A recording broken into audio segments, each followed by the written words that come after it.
আওয়ামী লীগ সরকার সততার বদলে শঠতা, বিচারের বদলে নিপীড়ন, আশ্রয়ের বদলে নির্যাতনকে স্বাভাবিক ব্যাপারে পরিণত করেছে বলে মন্তব্য করেছেন প্রধান বিচারপতি সৈয়দ রিফাত আহমেদ। এখন থেকে জনকেন্দ্রিক বিচার ব্যবস্থা গড়ে তোলার প্রতিশ্রুতি দিয়েছেন তিনি।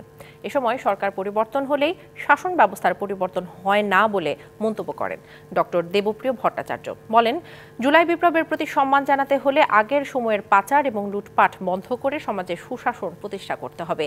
সকালে রাজধানীতে দুদিনব্যাপী সিটিজেন্স কনফারেন্স অনুষ্ঠানে এসব কথা বলেন তারা। রাজধানীর শেরেবাংলা নগরের বিআইসিসিতে আয়োজিত সিটিজেন কনফারেন্সে দেশের বিভিন্ন এলাকা থেকে আসা নানা শ্রেণী পেশার মানুষ অংশ নেন। উদ্বোধনী অনুষ্ঠানে ডক্টর দেবপ্রিয় ভট্টাচার্য বলেন, সরকার পরিবর্তন হলেই শাসন ব্যবস্থার পরিবর্তন হয় না। এজন্য নাগরিকদের অংশগ্রহণ বাড়ানোর তাগিদ দেন তিনি। দাবি জানান আগের সরকারের লুটপাটের বিচারের। কিসের জন্য মানুষগুলো প্রাণ দিল? কিসের জন্য এই মানুষগুলো এত ত্যাগ স্বীকার করলো? কেন তাদের নিজস্ব সম্পদ দেশের থেকে লুণ্ঠন হলো, পাচার হলো? এর তো প্রতিকার দরকার।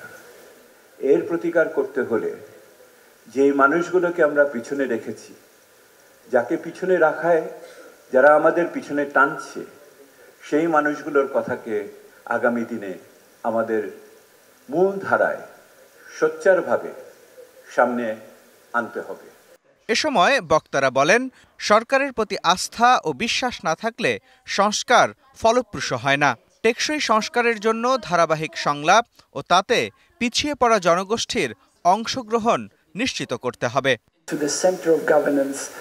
সরকারের প্রতি আস্থা ও বিশ্বাস না থাকলে সংস্কার ফলপ্রসূ হয় না। বাংলাদেশ একটি দারুণ সুযোগ পেয়েছে।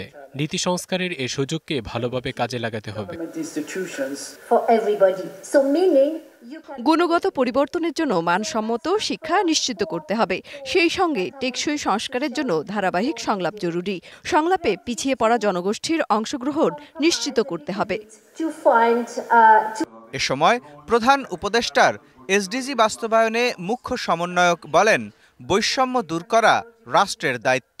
নিরাপত্তার ক্ষেত্রে কোনো হুমকি আসবে সেই বিষয়গুলো নিয়ে সোচ্চার হওয়া এবং প্রতিকার ব্যবস্থা করা। পরে বিচার ব্যবস্থা নিয়ে বিগত সরকারের সমালোচনা করেন প্রধান বিচারপতি। আশ্বাস দেন ন্যায় বিচার প্রতিষ্ঠার। এই মুহূর্তে আমরা এক ধ্বংসস্তূপের উপর দাঁড়িয়ে আছি। মাঠের অলরাউন্ডার আমি, আর ঘরের allrounder Tylox. Tylox toilet cleaner, clean মানেই টাইলক্স। বিগত বছরগুলোতে বিচার প্রক্রিয়ায় আমাদের বিচারবোধ ও ন্যায় বিচারের মূল্যবোধকে বিনষ্ট ও বিকৃত করা হয়েছে।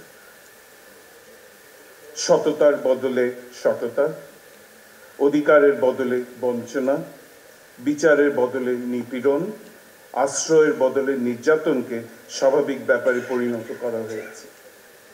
আজ থেকে প্রতিটি শ্রেয়, শুভ ও কল্যাণকর কর্মের সকলেই গণমুখী, জনগণ কেন্দ্রিক বিচার বিভাগকে আপনাদের পাশে পাবেন। ছাত্র জনতার আন্দোলনের মাধ্যমে পাওয়া সংস্কারের সুযোগের সদ্ব্যবহার করার প্রতিশ্রুতিও দেন প্রধান বিচারপতি। আমরা যেন এই সুযোগের পূর্ণ সদ্ব্যবহার করতে পারি। মুস্তফা মাহবুব, ডিবিসি নিউজ, ঢাকা।